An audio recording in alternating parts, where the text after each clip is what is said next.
اسے بھی ہماری زبان میں ماں ہی کہا جاتا ہے. جس نے جنم دیا وہ بھی ماں، اور جس نے پال پوس کر بڑا کیا وہ بھی ماں. دونوں ستائش کے قابل، ہزار تعریف کی جائے، ہزار تمجید کی جائے، لیکن اگر ماں ایسی ہو کہ وہ پیدا کرنے والی بھی ہو اور پرورش کرنے والی ہو بھی وہی ہو، وہ ماں بہت زیادہ اہمیت کی حامل ہے، تعریف کی حامل ہے کہ جنم بھی اس نے دیا ہے، تربیت بھی کر رہی ہے. یہ جو عنصر آ رہا ہے جنم دینے کا اور تربیت کرنے کا، اس کی وجہ سے اس اولاد کی طرف ایک احسان ابھر آتا ہے. اور جب احسان آتا ہے تو اولاد سے کہا جاتا ہے کہ اپنی ماں کا احترام کرو، اپنی ماں کی خدمت کرو، اپنی ماں کا احترام اپنے ذہن میں رکھو، احسان سے پیش آؤ. کیوں؟ کیونکہ جنم بھی اس نے دیا ہے، تربیت بھی وہ دے رہی ہے. اسی فارمولے کو ذہن میں رکھتے ہوئے اس آیت کے ترجمے پہ غور کیجیے کہ پروردگار عالم نے اس آیت میں جو نے تلاوت کی ہے، ارشاد فرمایا ہے سورہ بقرہ آیت نمبر 21، یا ایھا الناس اعبدوا ربکم، کہ لوگوں اپنے پالنے والے کی بندگی کرو، اپنے پرورش کرنے والے کی بندگی کرو. الذی خلقکم، جس نے تمہیں خلق بھی کیا ہے. دیکھیے عبودیت کا معیار آ رہا ہے، بندگی کا ریزن پیش کیا جاتا ہے کابلا میں کہ دیکھو یا ایھا الناس اعبدوا ربکم، اپنے پروردگار یعنی پالنے والے یعنی تربیت کرنے والے کی بندگی کرو. الذی خلقکم، وہ صرف تمہارا تربیت کرنے والا نہیں، وہ خالق بھی ہے. نہ فقط تمہارا خالق ہے، والذین من قبلکم، مقابل خالق ہے جو تم سے پہلے ہے. کیا ملے گا؟ جو دینا تھا تو پہلے دے دیا، تربیت پہلے دے دی اس نے، خلقت پہلے دے دی اس نے. جب دے دیا تو دینے کا نتیجہ بندگی ہے، تو بندگی کا نتیجہ کمان ہے. بندگی خود کسی چیز کا نتیجہ ہے. بندگی کس کا نتیجہ ہے؟ تخلیق کا نتیجہ ہے، تربیت کا نتیجہ ہے، ربوبیت کا نتیجہ ہے. جب بندگی کسی چیز کا نتیجہ ہے تو بندگی کا نتیجہ کیوں مانتے ہو؟ قرآن نے کہا کہ تم مانو نہ مانو، ہمارا کام تو فضل ہے، ہمارا کام تو احسان ہے. اللہ تتقون، شاید متقی ہو جاؤ. عجیب رابطہ ہے قرآن مجید کی مختلف آیات کو آپ مطالعہ کیجیے دو چیزوں کے درمیان، ایک تقویٰ، ایک عبادت. روزے کے بارے میں قرآن مجید نے عجیب آیت کہی کہ یا ایھا الذین آمنوا کتب علیکم الصیام، اے مومنوں تم پر روزے فرض کر دیے گئے ہیں. کیوں بھائی؟ لعلکم تتقون، شاید تم متقی ہو جاؤ. زکوٰۃ کی بات آئی تو اسی قسم کی آیت آئی. نماز کی بات آئی تو پھر اس قسم کی آیت آئی ان الصلاۃ تنہی عن الفحشاء والمنکر. نماز فحشاء اور منکر سے بچاتی ہے. اگر فحشاء اور منکر سے بچ جاؤ گے تو کیا بن جاؤ گے؟ متقی بن جاؤ. تو نماز کے ساتھ بھی وہی رابطہ، روزے کے ساتھ بھی وہی رابطہ، زکوٰۃ کے ساتھ بھی وہی رابطہ. خدا نے کلی قاعدہ دے دیا کہ بندگی کے ساتھ بھی وہی رابطہ، کہ بندگی اور تقویٰ جڑے ہوئے. ہم یہ سمجھتے ہیں کہ تقویٰ ہوتا ہے تو بندگی آتی ہے. قرآن کہہ رہا ہے کہ بندگی ہوگی تو تقویٰ ہے. ہم یہی سمجھ رہے ہیں کہ ہم میں اگر تقویٰ ہوگا تو نماز پڑھیں گے، تقویٰ ہوگا تو روزہ رکھیں گے، تقویٰ ہوگا تو خمس دیں گے، تقویٰ ہوگا تو زکوٰۃ دیں گے. خدا کہہ رہا ہے کہ بندے ہو گے تو تقویٰ ہوگا. اور وہ بھی ایک عجیب سی لطافت کے ساتھ جو پروردگار عالم کی شان کی مناسب نہیں ہے، لیکن پروردگار نے کہا. قرآن مجید کے سورہ بقرہ کی وہ آیت بھی سورہ بقرہ کی جو روزے کے بارے میں، اور وہ آیت جو میں نے پڑھی وہ بھی سورہ بقرہ کی. سورہ بقرہ میں بھی روزے والے آیت میں کیا کہا؟ یا ایھا الذین آمنوا کتب علیکم الصیام لعلکم تتقون. شاید تم متقی ہو جاؤ. شاید میں اچھا لگتا ہوں بولتے ہیں، آپ اچھے لگتے، لیکن ہمارے رب کی شان میں یہ شاید، کیونکہ شاید جاہل کہتا ہے، عالم نہیں کہتا. جو علم رکھتا ہے پروردگار عالم کی تو صفت ذاتی ہے علم. شان پروردگار نہیں ہے کہ پروردگار شاید کہہ دے.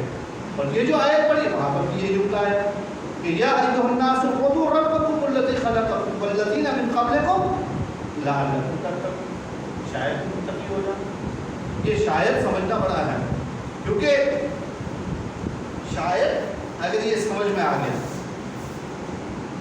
تو پھر آیت کا پیغام وصول ہو جائے گا. شاید کا مطلب کیا ہے کہ تم بندگی کرو گے تو شاید متقی ہو جاؤ.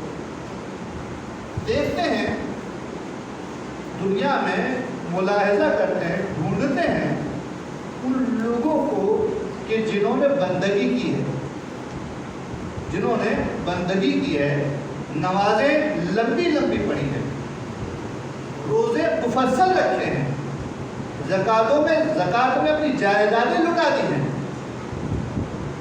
کیا وہ سب کے سب تقویٰ کی منزل پر فائز ہے؟ اگر سب کے سب مل جائیں آپ کو تقویٰ کی منزل پر فائز، تو اس کا مطلب یہ ہے کہ عبادت اور تقویٰ میں بالکل جڑا ہوا رابطہ ہے، یقینی رابطہ ہے، 100% رابطہ ہے کہ تم عبادت کر لو گے، بندے بن جاؤ گے تو تقویٰ مل جائے گا. جب جا کے تاریخ کا مطالعہ کیجیے، رسول کے پہلوں پہ بیٹھنے والے نماز گزاروں کو دیکھیے تو نظر یہ آتا ہے جب کبھی ان کے پاس پیش کیے گئے پہنچے کہ بھائی تم نے وہ حدیث سنی تھی نا جب رسول نے ہمارے بارے میں کہا تھا کہ من کنت مولا فہذا علی المولا. کہا علی پورا ہو کیوں یاد نہیں آ رہا ہے؟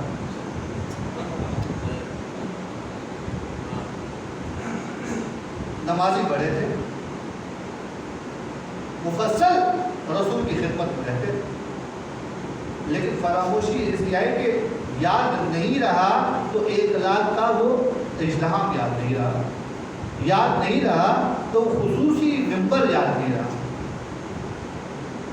معلوم ہو رہا ہے کہ تقویٰ سے محروم. اسی وجہ سے ایک جملہ کہہ کے درمیہ لینا چاہتا ہوں. علماء نے ایک جملہ کہہ رکھا ہے عبادت کے بارے میں. عبادت کس چیز کا نام ہے جس کو ہم بندگی کہہ رہے ہیں؟ بندگی ہے کیا ہے؟ اپنے آپ کو اپنے مالک کے سامنے انتہائی ذلیل سمجھنا،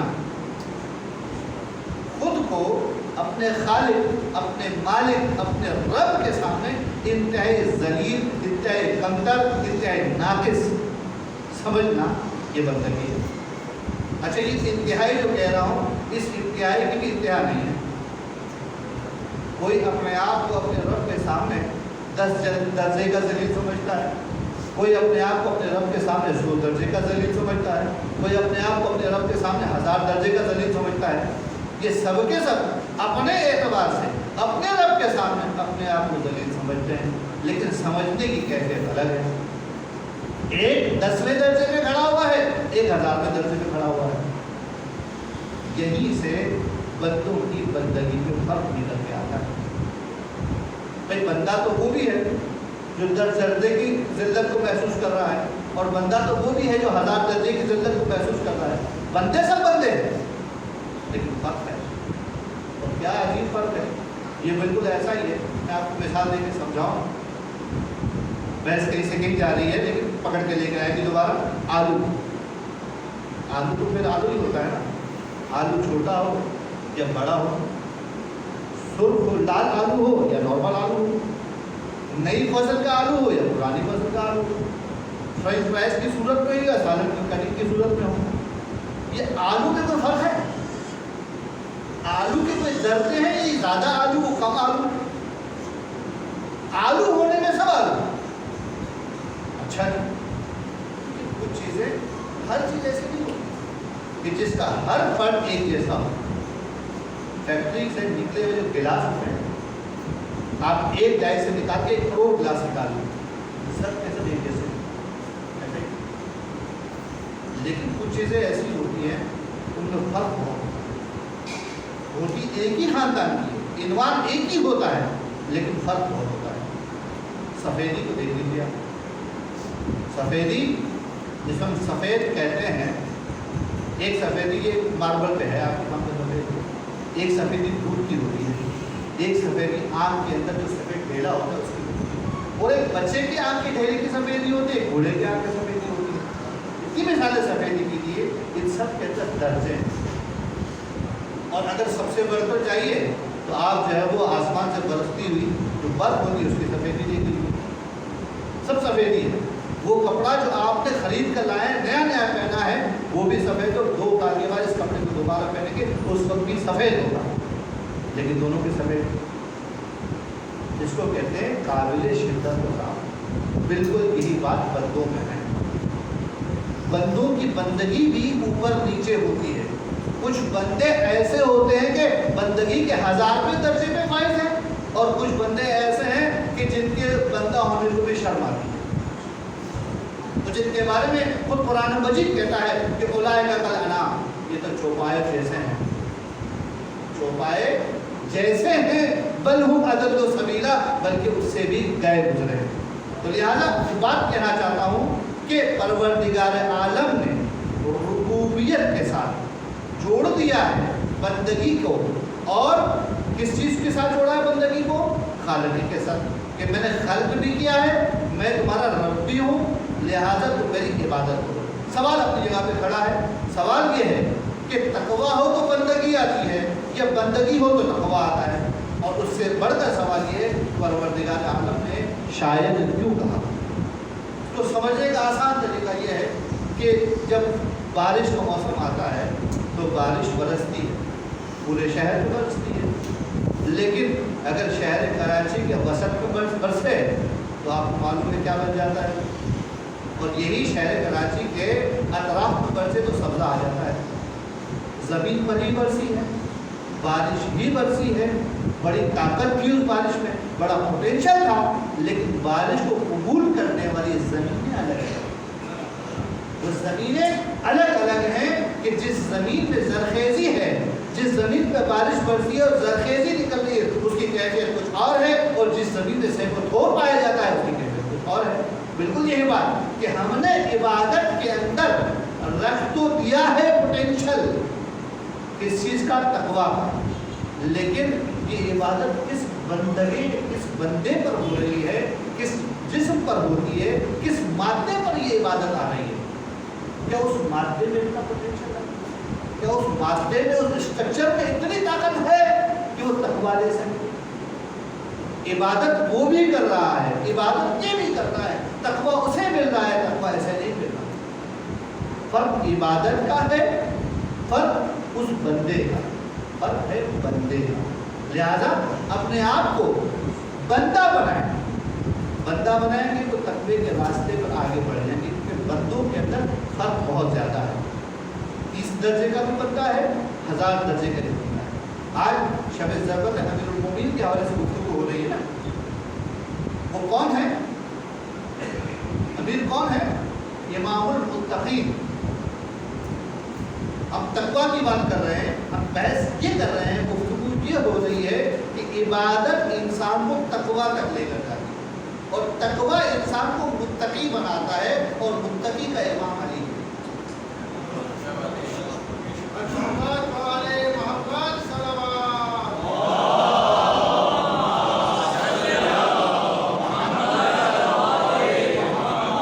اگر یہ سلسلے ملے ہوئے ہیں، جڑے ہوئے ہیں، تو اس کا معنی یہ ہے کہ آج کی رات اور آنے والی 2 راتیں بہت زیادہ اہمیت کی حامل ہیں کہ بات کی جائے بندگی، بات کی جائے حبوبیت، بات کی جائے محبت۔ میں نے آپ کی خدمت میں ایک معیار دیا تھا، ایک لفظ کہا کہ عنوان ایک ہوتا ہے لیکن مصداق میں بڑا فرق ہوتا ہے۔ میں نے کہا کہ بندے بندے میں فرق ہوتا ہے لیکن آلو آلو میں فرق نہیں۔ اسی طریقے سے دوست دوست میں فرق ہوتا ہے۔ دوست تو دوست ہوتے ہیں، لیکن کچھ دوست ایسے ہوتے ہیں جو ہمیشہ یاد رہتے ہیں، خوشی میں بھی یاد رہتے ہیں اور غم میں بھی یاد رہتے ہیں، تکلیف کے وقت بھی یاد رہتے ہیں، ضرورت کے وقت بھی یاد رہتے ہیں۔ اور کچھ ایسے ہوتے ہیں کہ کچھ کو ہم بھول جاتے ہیں تکلیف میں، کچھ کو بھول جاتے ہیں خوشی میں، کچھ کو بھول جاتے ہیں ضرورت میں۔ ہمارے سب کانشیس میں ہم کو اس جگہ پر رکھا ہوا کہ یہ ہماری خوشیوں میں شریک نہیں ہوں گے، یہ ہمارے درد میں شریک نہیں ہوں گے، یہ ہمارے کام میں شریک نہیں ہوں گے۔ سب کانشیس میں ہم لوگ کو فٹ کر کے رکھا ہوا ہے۔ کیوں رکھا ہوا ہے؟ اس لیے کہ ہماری شناخت ہے ان کے حوالے سے، ہم ان کو جانتے ہیں، خوب جانتے ہیں۔ وہ اور بات ہے کہ الفاظ نہیں ہوتے ہمارے پاس، تو رسول کے بھی بہت دوست ہیں، اللہ کے رسول کے بھی بہت دوست ہیں، اسی کو آپ صحابی کہتے ہیں۔ کیا ہر صحابی ایک جیسا، یا ہر دوست ایک جیسا، یا ان کی دوستی میں فرق ہے؟ ضرورت ہو تو رسول کو کون سا دوست یاد آتا ہے؟ سب کانشیس میں جا کے دیکھیے، اگر ہم اپنے سب کانشیس میں رکھتے ہیں اور ضرورت کے وقت، خوشی کے وقت، ضرورت تکلیف کے وقت کس دوست کو بلانا ہے ہمیں معلوم ہوتا ہے، کیونکہ ہم نے ہر ایک کو اپنی اپنی جگہ اس کی شناخت کی بنیاد پر رکھا ہوا ہے۔ ہم جیسے ناقص لوگوں کی شناخت ایسی ہے تو اللہ کے رسول کی شناخت کیسی ہے؟ میری شناخت لوگوں کے بارے میں اور میرے رسول کی شناخت لوگوں کے بارے میں وہ ایسا ہی نہیں، کوئی اندازہ ہی نہیں ہو سکتا۔ بس ہم یہ کر سکتے ہیں، مطالعہ کر سکتے ہیں ذات رسول کا، پہلے رسول کا نظر یہ آتا ہے کہ رسول خوش ہیں تو علی کو خوشی میں شریک چاہیے، رسول علی ہے۔ رسول غمزدہ ہیں تو علی غم میں شریک چاہیے، علی چاہیے۔ اور رسول کو مصیبت آن پڑی ہے، تلواریں لٹک رہی ہیں، علی کہاں ہے؟ اس طرح رسول تکلیف میں علی، غم میں علی، خوشی میں علی، یہاں تک کہ کسی نے لا کے مرغا بھی دے دی ہے رسول خدا، یا رسول خدا یہ پرندہ آیا ہے تاکہ علی کے ساتھ آئے۔ جب سارے دوست، جب سارے صحابی اگر سب ایک جیسے تو رسول خدا نعوذ باللہ تفریق کر رہے ہیں۔ جب سب ایک جیسے تو نعوذ باللہ سبحان اللہ، اللہ کا رسول تفریق کیوں کر رہا ہے، جدائی کیوں ڈال رہا ہے؟ کہ جب پرندہ کرنے کی بات ہو، رسول کے لیے خاص تحفہ آئے تو اس میں علی شریک ہوگا، کسی اور کو نہیں پیش کیا جائے گا۔ یہ بتا رہا ہے اگر رسول کو نعوذ باللہ عام انسانوں کی طرح نہیں ہونا تو پتہ یہ چل رہا ہے کہ رسول کی نگاہ میں سب سے بہترین، سب سے اعلیٰ دوست علی ہے۔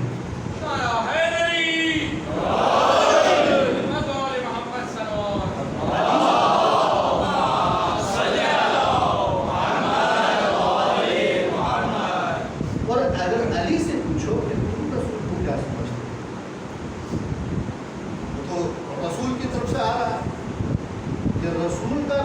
ترین دوست علی.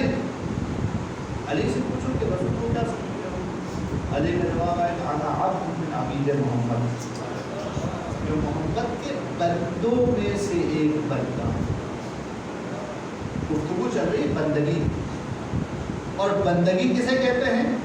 اپنے خالق اپنے مالک کے سامنے اپنے آپ کو انتہائی ذلیل سمجھتے، یعنی کہ رسول خدا کو علی، خالق تو نہیں ہے رسول خدا لیکن مالک تو ہے علی کے.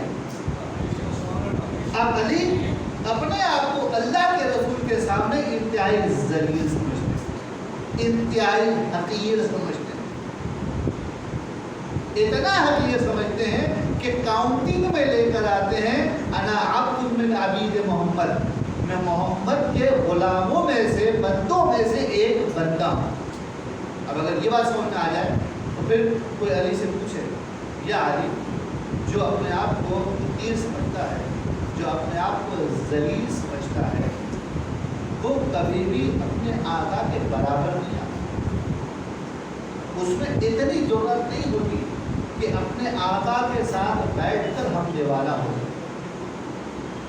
اس میں اتنی ضرورت نہیں ہوتی کہ اپنے آقا کے بستر پر دراز ہو جائے.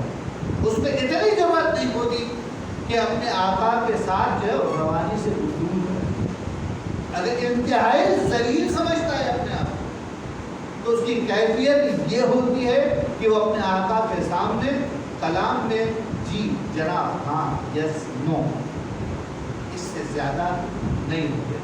لیکن علی ہم نے تو آپ کو رسول کے سامنے بلبل زبانی کرتے ہوئے دیکھا ہے، لیکن علی ہم نے تو آپ کو رسول کے ساتھ کھانا کھاتے ہوئے دیکھا ہے، لیکن علی ہم نے تو آپ کو رسول کے ساتھ رسول کے بستر پہ تنہا سوتے ہوئے دیکھا ہے.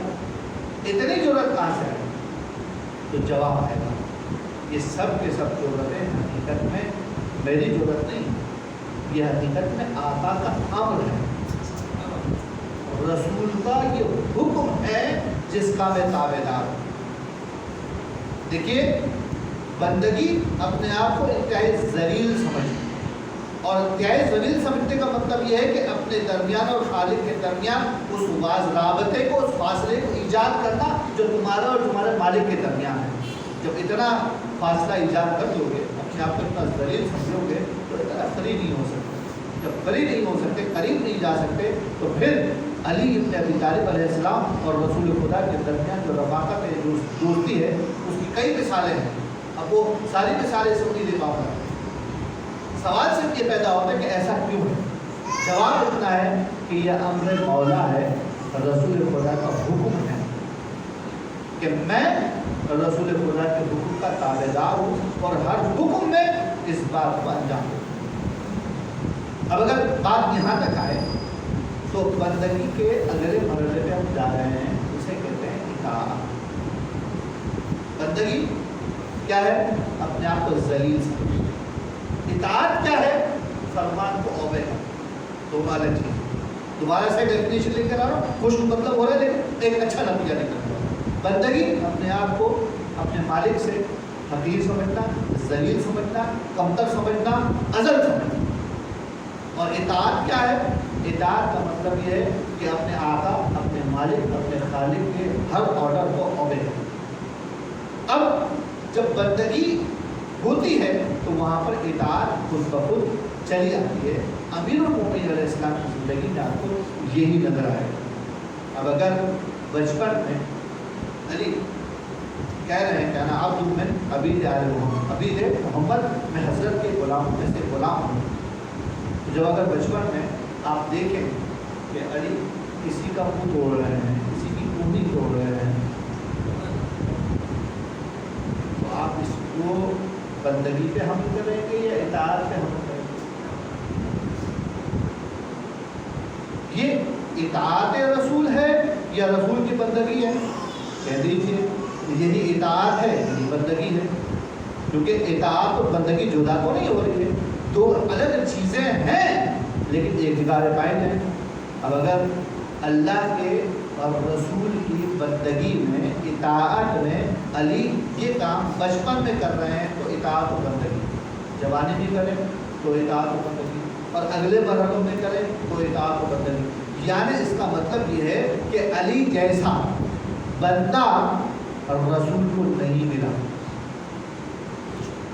رسول کو علی جیسا بندہ نہیں ملا، اور علی کو رسول جیسا آقا نہیں ملا۔ کیوں جملہ کہہ رہا ہوں؟ اس لیے کہ رسول کی جو شناخت تھی اس شناخت کی بنیاد پر رسول نے بہترین بندے کا انتخاب کیا، اور علی کی شناخت تھی اس شناخت کی بنیادوں میں علی نے اپنے موجودہ انسانوں میں سے بہترین انسان کا انتخاب کیا۔ تو لہذا دونوں اپنے اعتبار سے اس نے بہترین بندے کا انتخاب کیا، اس نے بہترین آقا کا انتخاب کیا۔ اب یہ دونوں آقا اور بندے جس کی بندگی میں کھڑے ہو جائیں اسے پروردگار عالم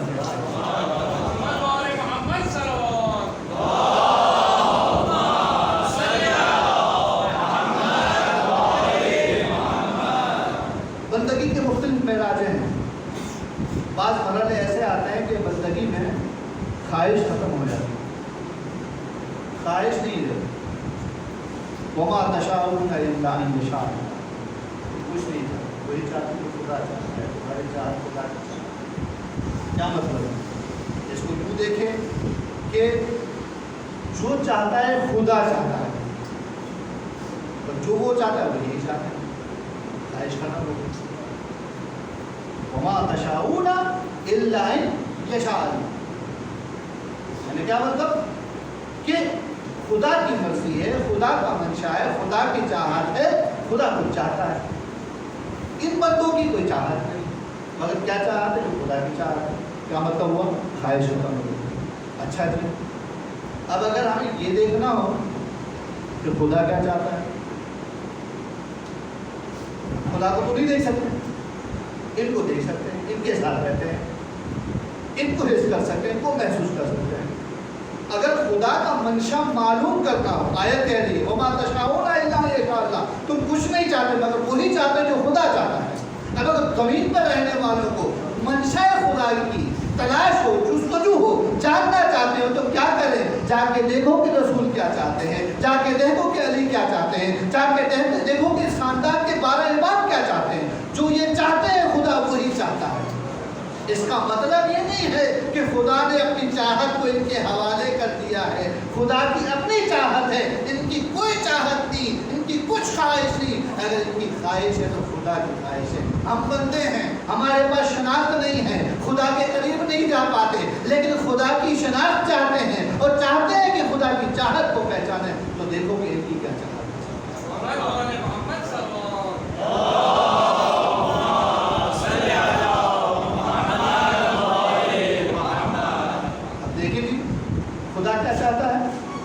اس کے لیے در اہل بیت کا آنا ہو، در اہل بیت پر کسی سے گفتگو کیجیے اور کسی کی چاہت معلوم کر لیجیے، آپ کو خدا کی چاہت مل جائے گی۔ اب جنگ بدر کے موقع پر شہداء کی ایک فہرست تھی، اللہ کے رسول نے شہیدوں کے مرتبے بیان کر دی۔ اللہ کے رسول نے شہیدوں کے مرتبے بیان کر دی۔ علی نے پوچھ لیا کہ اللہ بھی شہید ہے؟ یہ سوال بڑا چاہت تھا، ایسا لگ رہا تھا کہ علی خواہش کرتا ہے کہ مجھے بھی شہادت مل جائے، لیکن انداز سوال کا تھا۔ اور ہم یہ کہہ رہے ہیں کہ اہل بیت کچھ چاہتے ہی نہیں، ان کی کچھ خواہش ہی نہیں، ان کی وہی خواہش ہے جو خدا کی خواہش ہے۔ یعنی کیا مطلب ہے کہ اب اگر علی آ کر یہ کہہ رہے ہیں کہ مجھے شہادت ملے گی تو ماننا پڑے گا کہ خدا کی خواہش ہے کہ علی شہید ہو جائے۔ علی کہہ رہے ہیں کہ مجھے شہادت ملے گی، انداز سوال کا ہے، چاہت ٹپک رہی ہے، تو معلوم یہ ہوا کہ خدا کی چاہت ہے کہ علی شہید ہو جائے۔ تو یہ سوال جواب کیسا ہے؟ اللہ کے رسول نے بھی جواب دے دیا کہ ہاں علی تمہیں شہادت ملے گی، اور بدر کا دن تھا، اور اس کے بعد ہر جنگ کے موقع پر لوگوں نے علی کو موت کے پیچھے جاتے دیکھا۔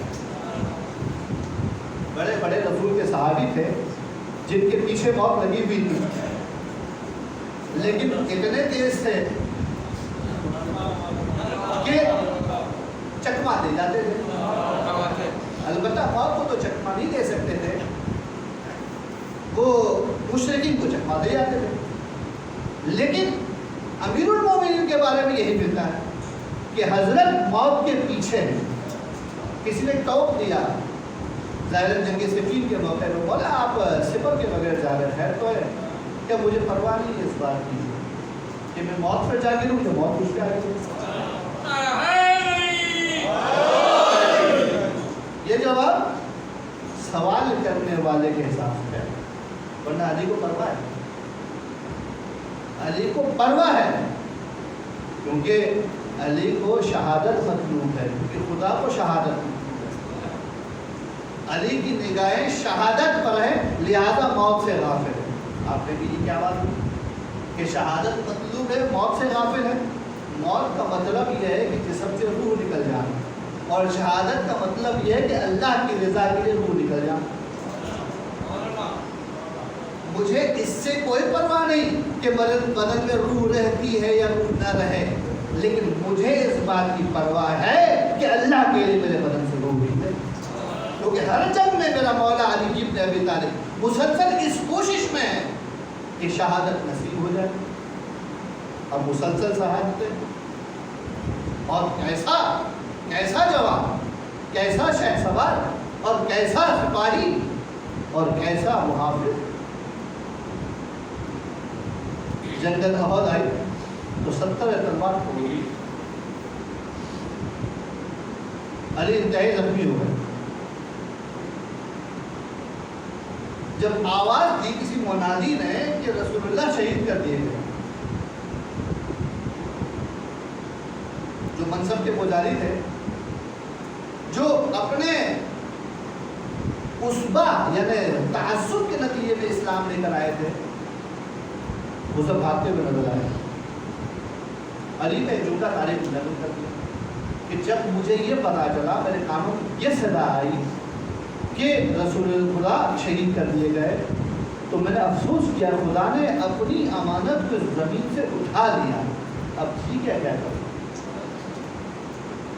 وہ جینے کے لیے بھاگ رہے ہیں, یہ مرنے کے لیے لڑ رہا ہے. علی کا جملہ تاریخ نے لکھا کہ جب اللہ نے وہ امامت نشانی اٹھا لی زمین سے گناہوں کی وجہ سے ہمارے, تو میں جی کے کیا کروں. یہ علامت ہے اس بندے کی, اس شہادت طلبی کی کہ جو امیر المومنین علیہ السلام کے پاس موجود ہے. کتنا انتظار کروایا.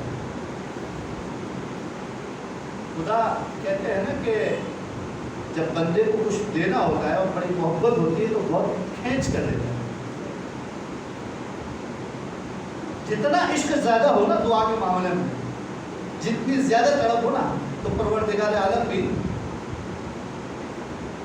روک لیتا ہے اس کو, کیونکہ وہ اس کی محبت کا نتیجہ ہے کہ تمہیں مل جائے گا تو تڑپ ختم ہو جائے گی, تو بندگی سے دور چلے جاؤ گے, دعائیں کرنا چھوڑ دو. دعا تو کر رہے ہو, میرے پاس آتے تو ہو, میرے بندے تو ہو, اجر تو پا رہے ہو, تمہارے لیے تمہاری دعا ذخیرہ تو ہو رہی ہے. اب یہی کام پروردگار عالم نے مولا متقیان علی بن ابی طالب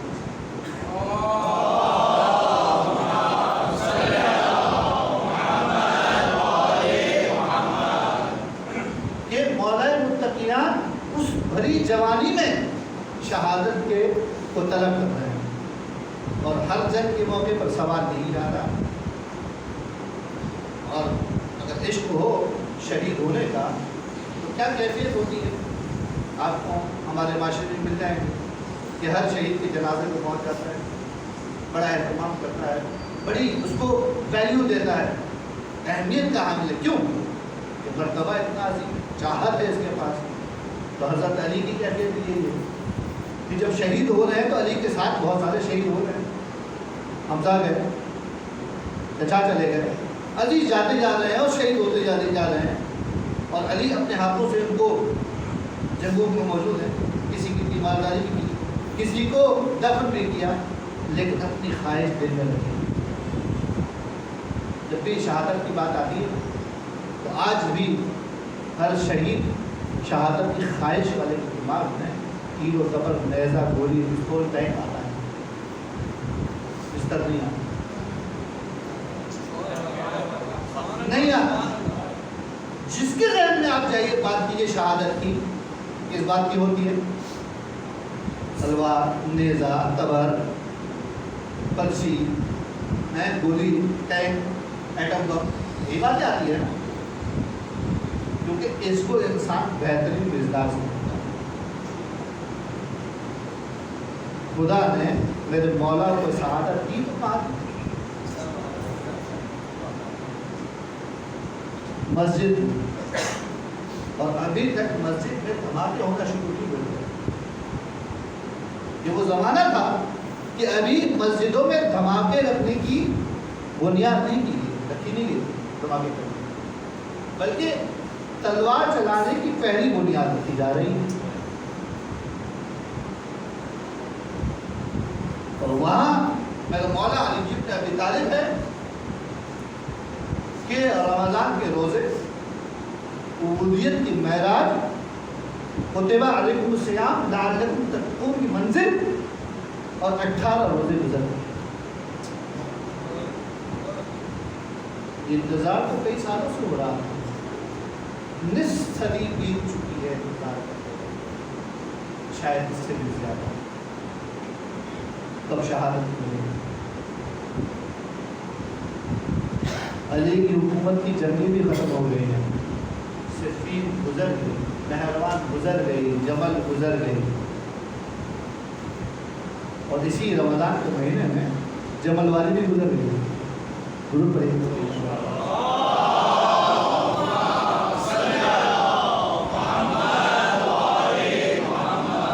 لیکن یہ جو انتظار کا مرحلہ ہے میرے مولا کا کام نہیں،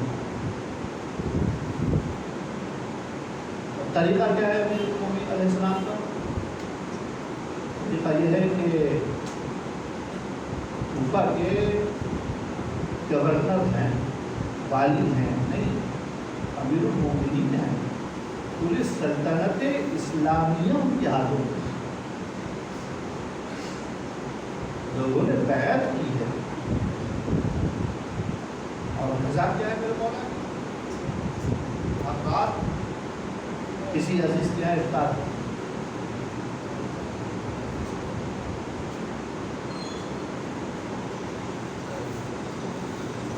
ہمارے یہاں کسی کو افطار دینی ہو تو ایک جہاد ہوتا ہے، لیکن کسی علی کو بلانا ہو تو کتنا آسان ہے علی کو دعوت دینا، صرف پیورٹی کے ساتھ دعوت دے دو، قبول ہو گئی تو باقی کچھ نہیں کرنا ہے، کیونکہ علی بیٹی کے گھر میں جائیں گے نا تو افطار میں جو سامنے چیز رکھا جائے گا، جناب ابن کلثوم میں امیر المومنین کے سامنے کیا رکھ دیا؟ افطار کا وقت ہے، پورے دن کا روزہ ہے،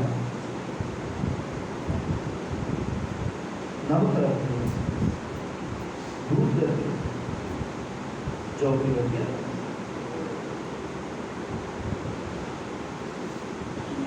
ایک مرتبہ کہا کہ تم نہیں جانتی کہ میرے اوپر ایک وقت میں ایک سے زیادہ غذا نہیں کھاتا، ایک اٹھا لو۔ عجب نہیں کہ بیوی نے نمک اٹھانا چاہا، لیکن میرے مولا نے یہ کہہ کر کہا کہ دودھ اٹھا لو، اب اس کی ضرورت نہیں، ابھی اس کی حاجت ہونے کا۔ یہ ہے افطار میرے مولا کا، روزہ اور افطار۔ تو اس کے بعد وہی عبادت ہے،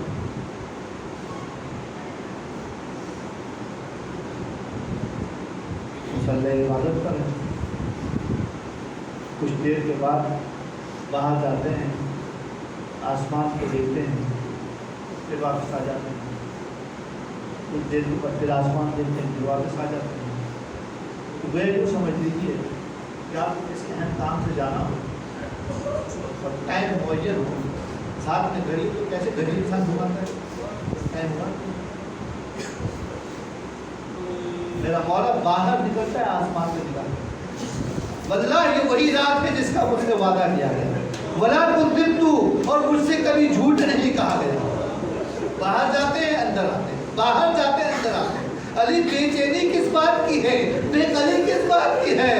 جواب آئے گا، ارے مجھے بے چینی نہیں، مجھے شدت سے انتظار ہے کہ میری موت کب آئے.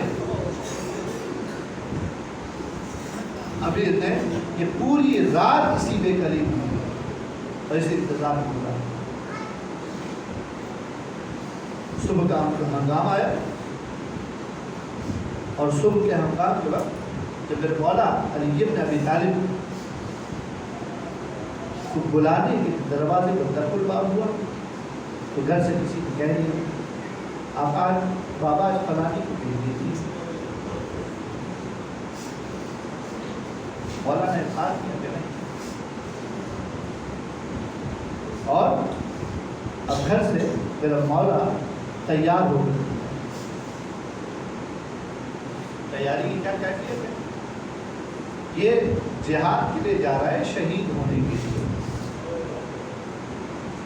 ابا پہنی، ابا پہنی، کمر بند کس کے باندھ لیا ہے، سر پر امامہ، نہ سینے پہ زرہ ہے، نہ سر پہ خوض، نہ ہاتھ میں تلوار ہے، اور میرا مولا ایک جہاد کے لیے جا رہا ہے کہ شہید ہو رہا ہے.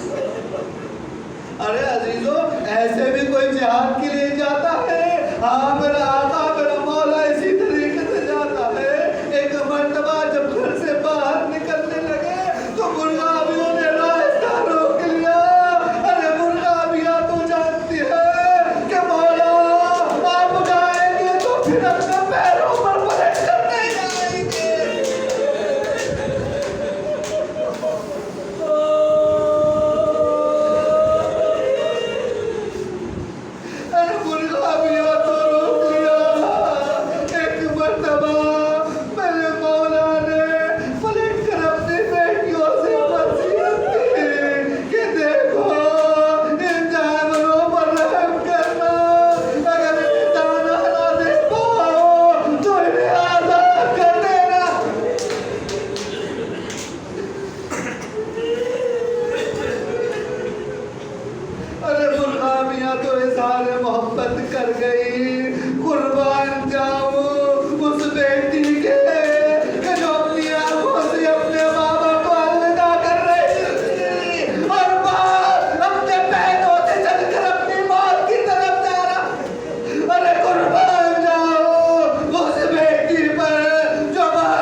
اجرکم اللہ، خدا کوئی غم نہ دے سوائے غم اہل بیت کے.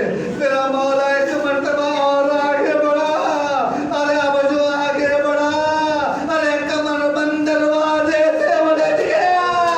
ارے گویا دروازہ کہہ رہا ہو آقا مت جائیے، آقا اپنے پیروں پہ جائیے گا، آقا گریب ملائیں گے آپ کو.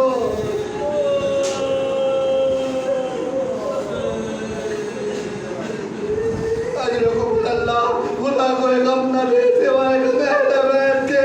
میرا آقا میرا مولا ارے گھر سے کس منزل سے نکل رہا ہے، کس کیفیت سے نکل رہا ہے.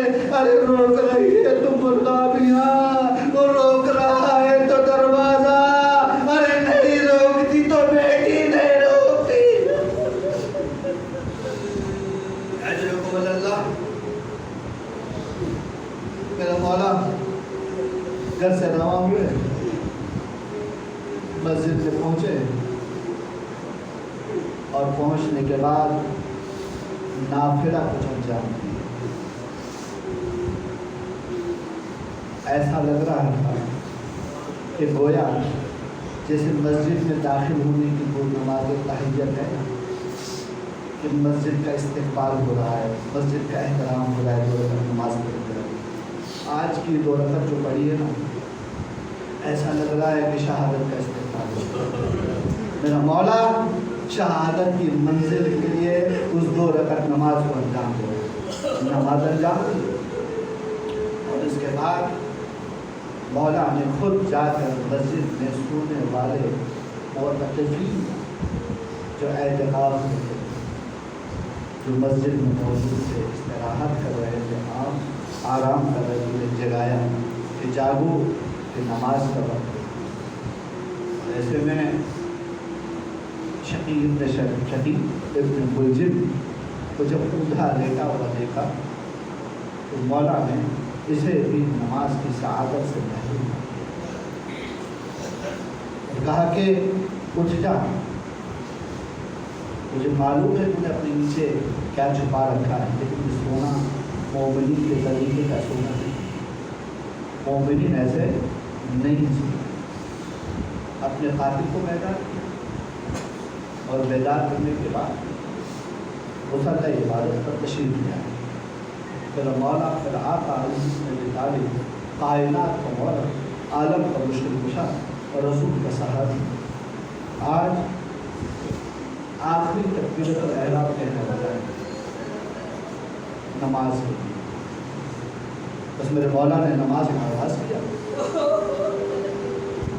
تکبیرۃ الاحرام کی، پیچھے خاتم موجود ہے، آگے امام موجود ہے، اور ایک مرتبہ ظالم نے ایک ایسا وار کیا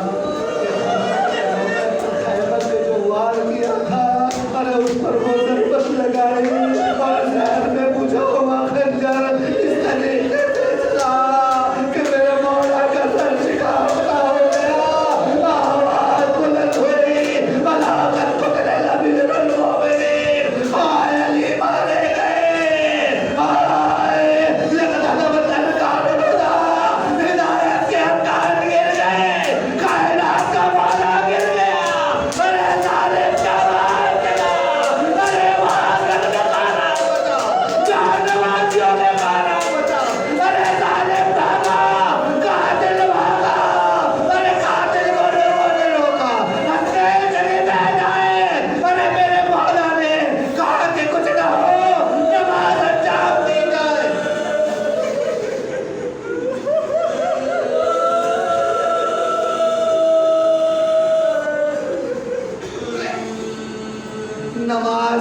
نماز ہوئی، ارے نماز کے دوران میرا مولا مصلی کے بغل میں بیٹھا رہا، سر شکافتہ تھا، خون رس رہا تھا، قربان تھا اس بیٹے پر جو باپ کو زخمی دیکھ کر اطاعت میں نماز پڑھا رہا تھا۔ اب ایک مرتبہ نماز جو مکمل ہوئی اور مولا کو لے کر چلے، ارے سنو گے کس طریقے سے لے کر گئے، علی کو لے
تمام ان آنسوؤں کو تارنا قبول فرما تعالیٰ کے واسطہ محمد محمد کا تمام امید جان رہی موجود تمام مشکل کو فرما تمام امید جان والے کو حاضر فرما پہلا آپ یہ جو وقت آیا ہے مومنین پر گواہ جو ہمارے درمیان ہیں ان سب کو ان دباؤں سے تشریح کی توفیق عطا فرما اور انہیں ہر قسم کی وبا اور بلا سے تحفظ عطا فرما تعالیٰ کے واسطہ محمد محمد کا اپنی آخری عزت کی روح کی تعبیر عطا فرما انہیں بھی آواز میں شامل کرنا